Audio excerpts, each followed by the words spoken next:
الكتاب والمشركين في نار جهنم خالدين فيها أولئك هم شر البرية إن الذين آمنوا وعملوا الصالحات أولئك هم خير البرية جزاؤهم عند ربهم جنات عدن تجري من تحتها الأنهار خالدين فيها أبدا رضي الله عنهم ورضوا عنه ذلك لمن خشي ربه۔ اللہ تعالیٰ نے ان آیتوں میں بتایا ہے کہ کائنات میں سب سے بدتر لوگ کون ہیں اور سب سے بہتر لوگ کون ہیں۔ فرمایا جو لوگ کافر ہو گئے، مشرک ہو گئے، چاہے ان کا تعلق اہل کتاب میں سے اہل کتاب کے ساتھ ہی ہو، وہ جہنم میں رہیں گے، ہمیشہ ہمیشہ جہنم کا ایندھن بن جائیں گے۔ اور فرمایا اولئک ہم شر البریہ، یہ کائنات کے سب سے بدتر لوگ ہیں۔ کفر اختیار کرنا، کفر کے راستے پہ چلنا، اللہ کا باغی ہو جانا، اللہ کا نافرمان ہو جانا، یہ انسان کو سب سے بدتر بنا دیتا ہے۔ اللہ تعالیٰ نے فرمایا ہے وَلَا يَرْضَىٰ لِعِبَادِهِ الْكُفْرَ، بندوں میں کفر کرنا تو اللہ کو پسند ہی نہیں ہے۔ اللہ کو اپنے بندوں کے لیے یہ بات قطعاً پسند نہیں کہ وہ کفر کا راستہ اختیار کریں۔ تو اللہ کی نافرمانی کا راستہ اختیار کرنا، کفر کا راستہ اختیار کرنا، شرک کا راستہ اختیار کرنا، کافر ہو جانا، مشرک ہو جانا، اللہ کی نافرمانی اور بغاوت کے راستے پہ چلنا، یہ اللہ کو سخت ناپسند ہے۔ اور ایسے لوگ کائنات میں سب سے بدتر ہیں۔ اولئک ہم شر البریہ۔ دیکھیے اللہ نے انسان کو پیدا کیا ہے، خالق وہ ہے، پالتا وہ ہے، مالک وہ ہے، موت و حیات اس کے ہاتھ میں ہے، رزق کے سارے خزانے اس کے پاس ہیں۔ تو بندے کو، انسان کو چاہیے کہ اپنے رب کے ساتھ اپنا صحیح اور حقیقی تعلق قائم کرے۔ اس کے برعکس وہ اللہ کے ساتھ کفر کرتا ہے،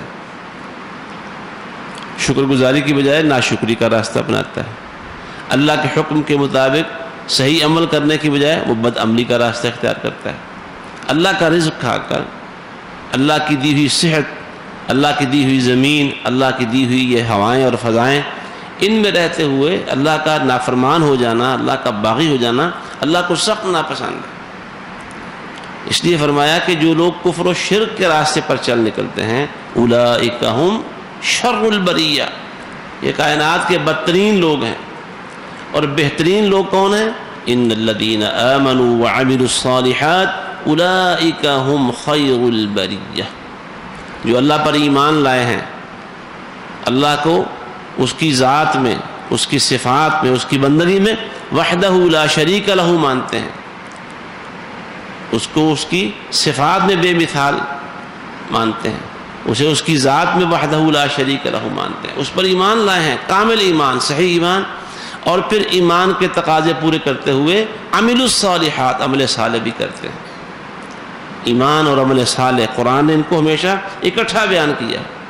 ایمان اور عمل صالح کی مثال ایسے ہے جیسے جسم اور روح کی مثال ہے۔ یوں سمجھ لیں کہ ایمان یہ جسم ہے اور عمل صالح اس کی روح ہے۔ ان الذین آمنوا وعملوا الصالحات، اور عمل صالح کیا ہے؟ عمل صالح کب ہوتا ہے؟ جو خالص ایمان لانے کے بعد کیا جائے۔ ایمان کے بغیر کوئی بھی کام انسان کرے، وہ بظاہر جتنا مرضی اچھا ہو، وہ عمل صالح نہیں ہو سکتا۔ عمل صالح اسے کہتے ہیں جو قیامت والے دن انسان کو جہنم سے چھڑانے اور جنت میں داخل کروانے کے قابل ہو۔ جس عمل سے انسان کو جہنم سے نجات ملتی ہو اور جس عمل سے انسان کے لیے جنت کے دروازے کھلتے ہوں، اس عمل کو عمل صالح کہتے ہیں، اور وہ ایمان لانے کے بعد ہی ہوتا ہے۔ عمل صالح کی پہلی شرط اللہ پر ایمان لانا، دوسری شرط وہ عمل صرف اللہ کی رضا کے لیے کیا جائے، کوئی مقصد اور نہ ہو، دکھاوا سناوا نہ ہو، شہرت نام بری مقصد نہ ہو، اور وہ عمل پیارے پیغمبر صلی اللہ علیہ وآلہ وسلم کی سنت اور آپ کے طریقے کے مطابق ہو۔ اور چوتھی شرط یہ ہے کہ عمل کرنے والا حلال کمائی کماتا ہو۔ یہ چار شرطیں ہوں تو عمل صالح ہوتا ہے۔ تو فرمایا جو ایمان لائے اور انہوں نے عمل صالح کیے اولئک ہم خیر البریہ، یہ کائنات میں سب سے بہترین لوگ ہیں۔ خیر کا لفظ آیا ہے، کسی بھی چیز کی تعریف کرنے کے لیے عربی زبان میں سب سے اچھا لفظ وہ خیر کا لفظ ہے۔ لیلۃ القدر خیر من الف شہر، خیرکم من تعلم القرآن وعلمہ، کنتم خیر امۃ اخرجت للناس، خیر الناس من ینفع الناس۔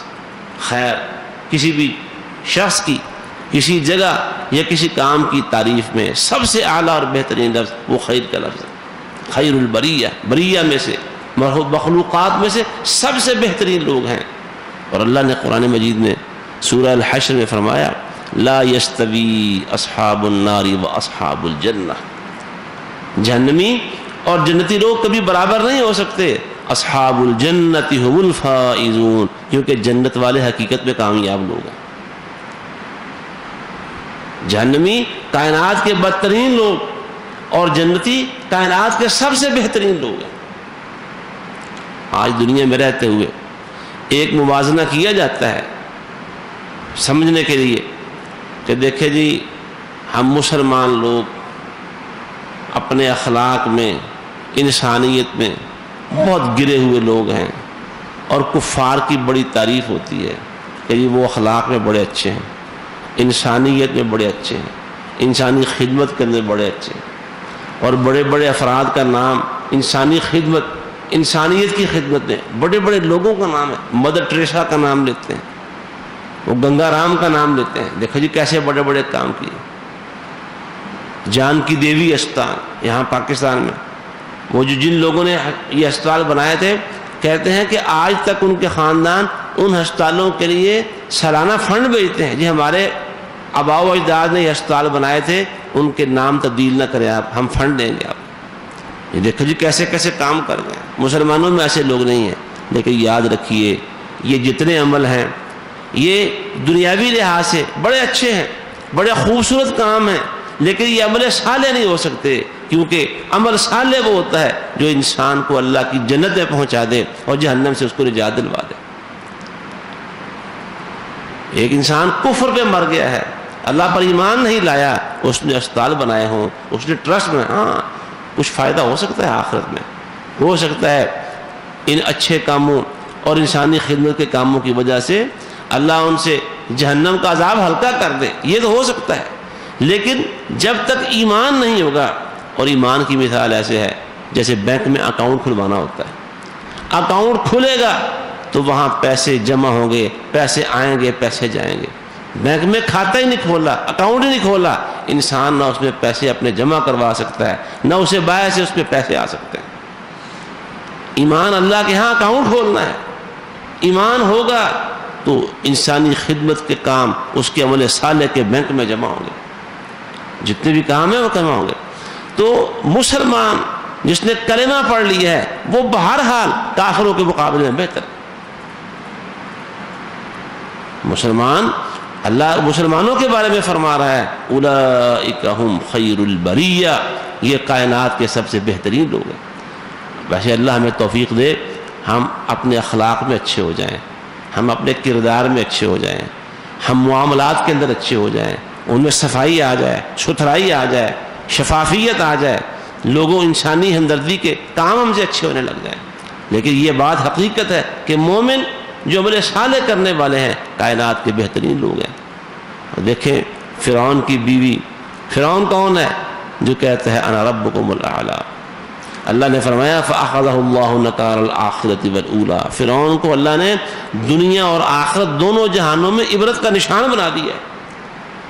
لیکن اس کی بیوی دیکھیے، اللہ نے اس کی بیوی کے قرآن میں مثال بیان کی ایمان میں، دیکھو ایمان والوں کے لیے فرعون کی بیوی کے اللہ نے مثال بیان کی ہے۔ اذ قالت، وہ کہنے لگی رب ابن لی عندک بیتا فی الجنہ، اس نے کہا تھا کہ دیکھو آخری بار ہے تمہارے پاس، آخری موقع، یہ میرے محلات ہیں، تم اس ملک کی خاتون اول ہو، تمہاری حکمرانی چلتی ہے، اور باقی اس کی حکمرانی تھی۔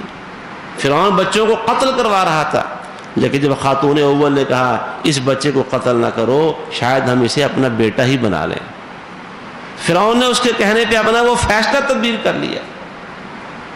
اور اللہ نے قرآن میں کہا ہے کہ ویسے موسیٰ کو اپنے گھر میں رکھ کے فرعون نے بڑی غلطی کی تھی. ان فرعون وہامان وجنودہما کانوا خاطئین. وہ بچے کو اپنے گھر میں لا کر بڑی غلطی کی انہوں نے. اور وہ غلطی کس کے کہنے پہ کی؟ خاتون اول کے کہنے پر. حکم تو چلتا تھا اس کا. اس نے کہا کہ آخری موقع ہے, لے جاؤ اسے. ایک بڑا پتھر اوپر کھڑا کر دیا کہ اگر یہ مان جائے کہ میں فرعون کو اپنا رب مانتی ہوں تو لے آنا واپس, اور اگر نہ مانے تو اوپر سے پتھر گرا دینا. ایک طرف یہ اذیت ناک موت تھی اور ایک طرف فرعون کے وہ گھر کی شاہانہ زندگی تھی. اور وہ کیا بولی؟ رب ابن لی عندک بیتا فی الجنہ. یا اللہ فرعون کے محلات میں نہیں رہنا, تیری جنت میں آنا ہے. ونجنی من فرعون وعملہ. اے اللہ فرعون سے اور اس کی سزاؤں سے مجھے اب نجات عطا فرما دے. ونجنی من القوم الظالمین. اور مجھے ظالموں سے نجات عطا فرما دے.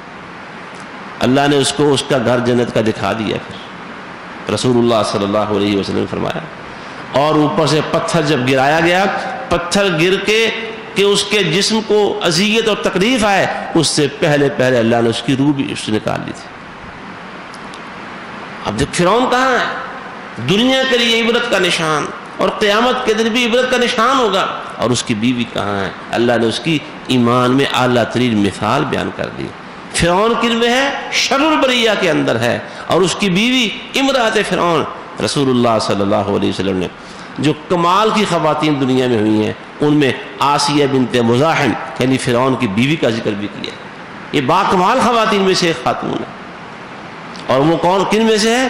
خیر البریہ میں سے ہے, کائنات کی بہترین مخلوقات میں سے.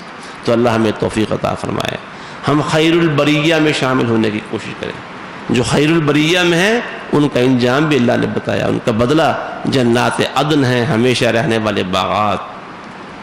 باغات بھی ہمیشہ رہیں گے, اور جب ان میں داخل ہو جائیں گے وہاں کا داخلہ بھی ہمیشہ ہمیشہ کا ہوگا, وہاں سے نکالے نہیں جائیں گے. لا یبغون عنہا حولا, اور خود بھی نکلنے کو جی نہیں چاہے گا. رضی اللہ عنہم ورضوا عنہ. ایسے لوگوں سے اللہ راضی اور یہ لوگ اپنے رب اللہ سے راضی. ذالک لمن خشی ربہ. یہ انعام ان لوگوں کے لیے ہے جن کے دلوں میں اپنے رب کی خشیت موجود ہے. اللہ ہمیں اپنی خشیت عطا فرمائے. اللہ ہمیں اعمال صالحہ کرنے کی توفیق عطا فرمائے. اللہ ہمیں خیر البریہ میں داخل ہونے کی توفیق عطا فرمائے. اور جو شر البریہ ہیں, کائنات کے بدترین لوگ, یہ کفر والے اعمال, شرکی اعمال, بدعات, خرافات, رب کی نافرمانی اور بغاوت, جو انسان کو کائنات کے بدترین لوگوں میں شامل کرنے والی چیزیں ہیں, اللہ ہمیں ان سے اپنی پناہ عطا فرمائے. اقول قولی هذا واستغفر الله لي ولكم ولسائر المسلمين وآخر دعوانا ان الحمد لله رب العالمين.